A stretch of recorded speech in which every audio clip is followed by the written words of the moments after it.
అవన్నీ మొరలకు వేసిందండి. ఈరోజు అయితే బాగా కలర్లు వేసి అయితే వేపుకుంటున్న వీటిని అయితే బాగా వేపుకోవాలండి. మంచిగా క్రిస్పీగా రావాలండి. మంచిగా వేయించుకున్న తర్వాత కడాయి పెట్టేసి ఆయిల్ పోసి పల్లీలు వేసుకోవాలి. వీటిని మంచిగా సిమ్లో పెట్టి మంచిగా దూరగా ఇలా కలుపుకుంటూ వేసుకోవాలి. సిమ్లో పెట్టేసేయాలి.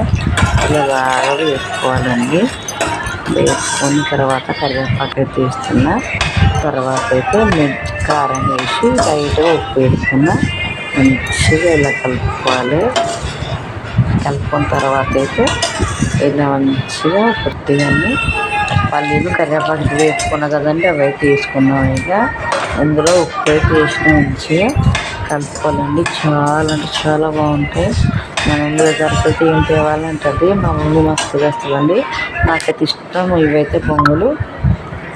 నచ్చితే లైక్ చేయండి.